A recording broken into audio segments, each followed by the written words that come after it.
Okay, let's talk about the reasoning question in this paper. तो question number 1 है हमारे पास, why glucose is sweet in taste while starch is not.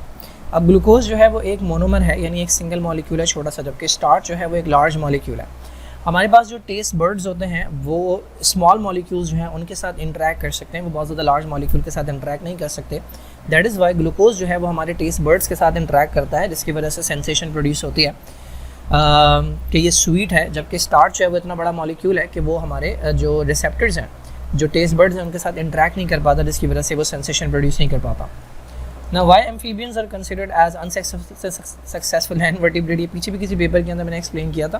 There are various reasons. Skin उनकी naked है, उनके पास clause मौजूद नहीं है, ठीक है, कोल्ड ब्लडेड वो एनिमल्स होते हैं। इसके अलावा जो है वो फर्टिलाइजेशन वाटर पर डिपेंडेंट होती है। राइजोपोड्स जो हैं they perform phagocytosis but other protozoans do not.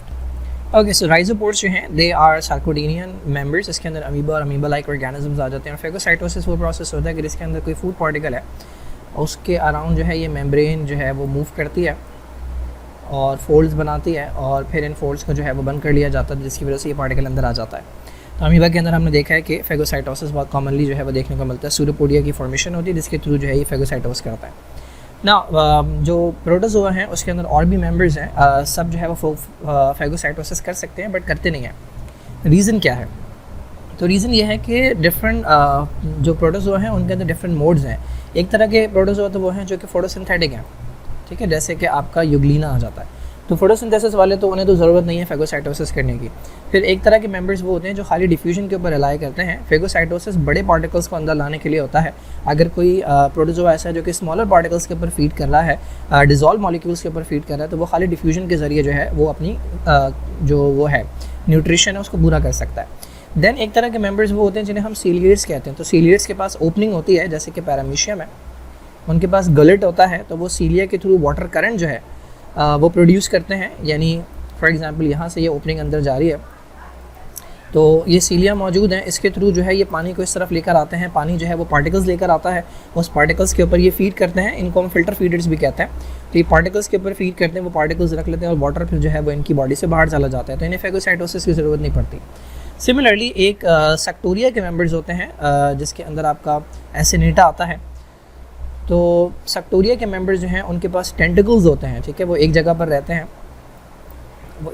रहते हैं, और इनके पास टेंटिकल्स होते हैं। ये टेंटिकल्स जो हैं ये अपने शिकार के अंदर घुस जाते हैं, और घुसने के बाद जो है यहीं से इसे जो है वो एब्जॉर्ब कर लिया जाता है। इसको फेगोसाइटोसिस करने की ज़रूरत नहीं पड़ती। सो दैट इज़ वाई जो राइजोपोड्स हैं वो फेगोसाइटोसिस करते हैं, जबकि सारे प्रोटोजोआ जो हैं उन्हें फेगोसाइटोसिस करने की ज़रूरत नहीं पड़ती, because they have different methods जो कि न्यूट्रिएंट्स ऑब्टेन करने के लिए उनके पास मौजूद हैं। Now, echinoderms are considered more closely related to chordates than other invertebrates. उसके रीज़न ये है कि echinoderms के कुछ फीचर्स जो हैं वो मैच करते हैं chordates के साथ। उनमें से एक फ़ीचर तो ये है कि ये दोनों जो हैं वो ड्यूटेरोस्टोम्स के अंदर आते हैं। ड्यूटेरोस्टोम्स वो हैं कि जिनके अंदर जो माउथ है, जो ब्लास्टोपोर है वो डेवलप होता है एनस के अंदर, और माउथ जो है वो डेवलप होता है दूसरी ओपनिंग से। तो ये कॉमन फीचर है जो इनके अंदर देखने को मिलता है। अदर फीचर्स की अगर हम बात करें तो डेवलपमेंट के दौरान कुछ फीचर्स होते हैं, जो पैटर्न्स होते हैं वो सिमिलर होते हैं। दूसरा, लार्वा के अंदर कुछ सिमिलैरिटीज़ होती हैं। दैट इज़ वाई जो कॉर्डेट्स हैं, जो इकाइनोडर्म्स हैं, उन्हें कंसिडर किया जाता है कि ये closely related under the chordates भी, हेमीकॉर्डेट्स भी। Now, why digestion in Hydra and Planaria is called mixed digestion?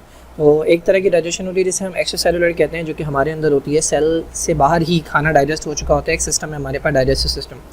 और कुछ ऑर्गेनिज्म में इंट्रासेलुलर होती है, यानी खाना जो है वो सेल के अंदर जाके डाइजेस्ट होता है, जैसे कि अमीबा है। ये जो दो एनिमल्स हैं, हाइड्रा और प्लेनेरिया, इनके अंदर दोनों तरह की डाइजेशन होती है। पहले एक्स्ट्रासेलुलर होती है जिससे पार्शियली डाइजेस्टेड फूड होता है, और फिर वो सेल के अंदर जाकर आगे जाके फर्दर जो है वो डाइजेस्ट होता है। तो दोनों तरह की डाइजेशन होती है। दैट इज़ वाई उसे मिक्स डाइजेशन कहते हैं। Why the heart of fish is called a single circuit heart? क्योंकि सिंगल सर्किट हार्ट वो होता है कि जो एक टाइप का ब्लड जो है वो रिसीव करता है। तो फिशेस के हार्ट के अंदर दो चेंबर्स होते हैं, एक एट्रियम होता है और एक वेंट्रिकल होता है, और इसमें सिर्फ और सिर्फ एक तरह का ब्लड आता है, that is deoxygenated blood. That is why इसे सिंगल सर्किट हार्ट कहते हैं। How counter current flow in fishes increases the absorption of oxygen from water? तो काउंटर करंट फ्लो के अंदर ये हो रहा होता है कि ब्लड की जो डायरेक्शन होती है वो एक तरफ होती है, जबकि वाटर की डायरेक्शन जो है वो इसके ऑपोजिट होती है। तो अगर ये वाटर है और इस वाटर के अंदर मान लें कि 100 मॉलिक्यूल है ऑक्सीजन के, तो अच्छा इसको मैंने पहले भी इसे समझाया है, एक मिनट इधर से समझाता हूँ मैं। ठीक है, ये हमारे पास ब्लड है और ये हमारे पास ऑक्सीजन है, वो वाटर है और जो फिशेज़ हैं उसमें से ऑक्सीजन लेते हैं। अच्छा, मान लें कि ये हमारे पास पोर्शन है कि जिसके अंदर 100 ऑक्सीजन के मॉलिक्यूल हैं, जबकि इस ब्लड के अंदर जो मॉलिक्यूल्स हैं वो 60 हैं। ठीक है, ब्लड के अंदर 60 ऑक्सीजन के मॉलिक्यूल्स हैं। तो यहाँ से 100 मॉलिक्यूल्स में से ऑक्सीजन के मॉलिक्यूल जाना शुरू करेंगे, तब तक जाएंगे जब तक ये बराबर नहीं हो जाता। तो बराबर जो इनका जो एवरेज है 100 और 60 का एवरेज जो है वो 80 बनता है। तो जब 80 मॉलिक्यूल्स हो जाएंगे तब ये बराबर हो जाएगा, यानी अब ब्लड के अंदर 60 के बजाय कितने हो गए, 80 हो गए।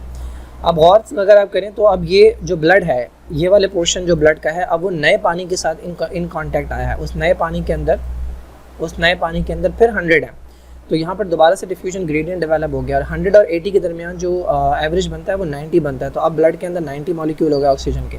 अब ये वाला ब्लड नए वाटर के साथ इन कांटेक्ट आ रहा है, उसके अंदर फर्दर 100 ऑक्सीजन के मॉलिक्यूल हैं। तो अगेन एक ग्रेडियंट बन रहा है। तो चूँकि ऑपोजिट डायरेक्शन के अंदर जा रहे हैं तो it allows the blood to take up more and more oxygen. अगर सेम डायरेक्शन के अंदर जा रहे होते, वाटर भी इस डायरेक्शन के अंदर जा रहा होता, ब्लड भी एक डायरेक्शन के अंदर जा रहा होता, तो अगर कहानी स्टार्ट होती 100 और 60 से कि 100 वाटर के अंदर है और ऑक्सीजन ब्लड के अंदर 60 है, तो जब 80 हो जाते दोनों के अंदर तो डिफ्यूजन क्या, अस्तगफिरुल्लाह,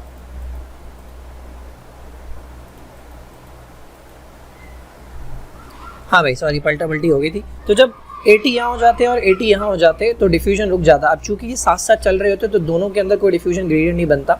तो चूंकि जो काउंटर करंट है उसके अंदर ऑपोजिट फ्लो हो रहा होता है, तो ये अलाउ करता है कि वाटर जो ब्लड है वो मैक्सिमम ऑक्सीजन जो है वो वाटर से एक्सट्रैक्ट कर सके। सो दिस इज़ इट, ये आपके बहरिया कॉलेज कारसाज के रीजनिंग क्वेश्चंस थे।